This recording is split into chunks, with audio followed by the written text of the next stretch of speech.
Kalau rasa stres, apa yang tuan-tuan akan buat? Kalau saya suka pandang pada pokok yang cantik macam ni.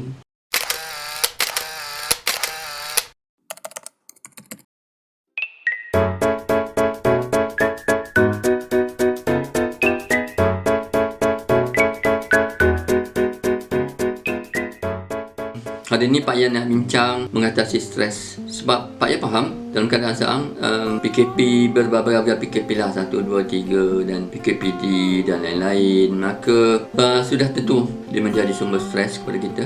Dan dalam keadaan ini dia macam-macam berlaku. Contohnya ada kawan yang kehilangan pekerjaan ataupun hilang income, terpaksa work from home. Punca kedua stres ialah ahli keluarga terkena jangkitan COVID.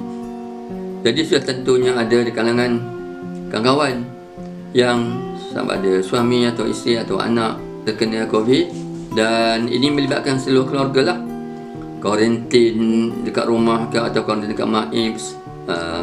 Kalau ahli keluarga yang tiba-tiba kena stroke, sakit jantung, jadi dia menambahkan stres kepada kita semualah. Bagi ibu-ibu lah, lebih pada ibu-ibu yang menjaga anak, PDPR, maka ibu-ibu lah yang menjadi guru sementara ke, guru tidak berbayar gaji ke, kan. Jadi bagi ibu-ibu juga ini adalah punca stres, sebab mereka kena tahu pembelajaran anak-anak, buku teks anak-anak, kena tahu pelajaran banyak, kurikulum berbeza. Jadi mereka kena fahami kurikulum yang ada sekarang ni untuk bantu anak-anak mereka belajar di rumah supaya tak nak ketinggalan. Kemudian bila PDPR pula, apa yang berlaku? Anak-anak duduk di rumah kan, kena kawal, betul tak?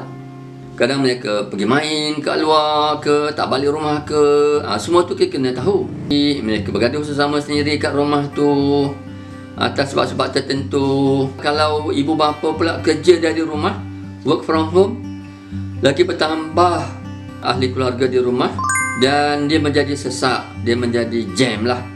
Internet jam, bilik air jam. Tapi sekarang ni semua orang ada di rumah, so dia menjadi punca stres bagi kita. Lain-lain ialah masalah gadget, internet tak cukup, gadget pun bergaduh. Punca yang keempat yang Pak Ya nampaklah yang besar di waktu zaman COVID ni ialah internet, social media. Ada orang dia ada akaun Instagram, dia ada akaun Facebook, akaun WhatsApp, akaun Telegram lagi, news portal lagi. Jadi apa yang berlaku? Kita ambil tahu semua perkara yang berlaku di kawasan kita, di negara kita, di negara luar, dan ini adalah contoh-contoh yang memberi stres kepada kita apabila kita mengambil tahu setiap benda yang berlaku di sosial media. Dan yang saya nampak punca kelima ialah tidak cukup riadah yang menjadikan stres kepada kita. Contohnya kalau dulu sebelum lockdown, kita biasa saja pergi berjalan ke mana-mana, betul tak? Kita bawa kereta berjalan pergi pasar raya, kita berjalan sambil kita shopping, kita makan. Jadi kita dah dapat lepas stres. Okey, ada masa tu boleh berbasikal, ada masa tak boleh berbasikal. Jadi kita sudah kurang atau tidak langsung riadah ataupun tidak cukup riadah. Bagi orang yang mampu, alhamdulillah kat rumahnya ada macam-macam alat. Tapi bukan semua orang mampu begitu, bukan semua ada ruang di rumah untuk meletakkan alat-alat ini. Pak Yan tak cerita panjang sebab boleh kata semua orang dalam keadaan stres. Soalnya bagaimanakah kita menangani stres kita? Okey, jom. Kalau nak dengar, jom bersama Pak Yan sampai habis. Dan sebelum itu jangan lupa untuk like, subscribe dan share video ini. Kalau tadi Pak Ya dah kongsikan 5 punca-punca stres di era COVID ni, sekarang Pak Ya nak kongsikan 5 tips untuk mengawal atau mengatasi stres tadi. Dengan tak membuang masa, Pak Ya go straight to number one. Number one yang Pak Ya nak cadangkan lah ialah solat di awal waktu. Dan bila kita nak solat di awal waktu, kita kena buat persediaan untuk solat. Contohnya ada yang suka mandi sebelum solat, mandi dulu, lepas ambil wuduk, memakai pakaian yang kemas cantik, kemudian berwangi-wangian bagi lelaki, kemudian duduk di sejadah. Dan bagi suami, ajaklah isteri dan anak-anak sekali untuk bersama, dan mungkin boleh buat tazkirah pada waktu tu sementara menunggu azan tu. Zikir beramai-ramai, Asmaul Husna atau zikir-zikir lain yang kita lazim. Ambillah masa-masa tu untuk kita buat persediaan menunggu azan tu. Kita isikan dengan perkara yang dapat membantu kita untuk mencapai ketenangan, untuk menghadapi stres yang sedia ada, dan untuk menyediakan jiwa kita untuk akan datang. Kita belum tahu lagi akan datang tu macam mana. Okay, yang kedua Pak Ayah cadangkan ialah kita zikir dan doa. Membaca Al-Quran itu pun zikir juga. Membaca Al-Quran itu juga penting Pak Ayah rasa, sebab dengan sendirinya ia memberi ketenangan, kelancaran, berfikir kelancaran kepada bertutur kata. Bila kita mengamalkan membaca Al-Quran dengan tajwid, dengan tartil, dengan makhraj yang betul, insya-Allah, kalau perlu belajar. Tapi kalau kita nak cari zikir-zikir yang lain, doa-doa lain, mungkin Pak Ayah cadangkan kita download app, contoh macam Hisnul Muslim, apa doanya, atau Muslim Pro ataupun Perisai Muslim, dan kita boleh gunakan, kita boleh baca setiap waktu.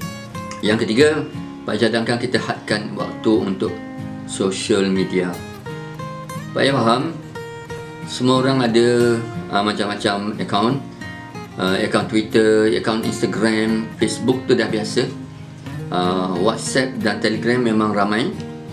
Jadi kita hadkan, bukan saja untuk diri kita, untuk juga anak-anak kita. Sebab memang di zaman PDPR ni, anak-anak bila dah habis saja assignment, terus gadget yang sama tadi, yang untuk PDPR tu, dia tengok YouTube ke, dia tengok TikTok ke, dia tengok lain-lain program ke.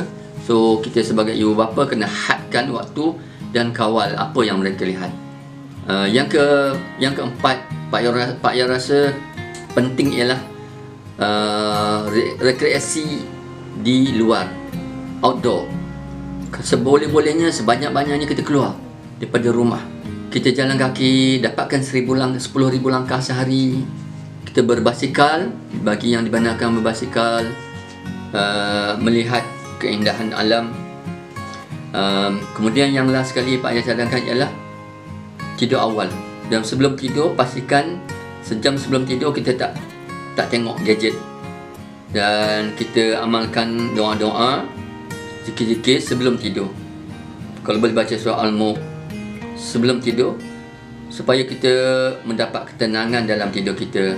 Sebelum subuh kita dapat bangun tahajud, kita dapat berzikir, membaca Quran, kemudian kita tunggu sampai azan subuh, kita menunaikan subuh di awal waktu.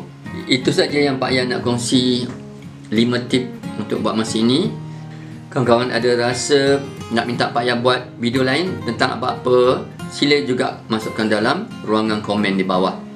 Dan jangan lupa, kalau rasa video ini bermanfaat, jangan lupa untuk subscribe, like dan share video ini, ya, supaya semua orang dapat manfaatnya, insya-Allah.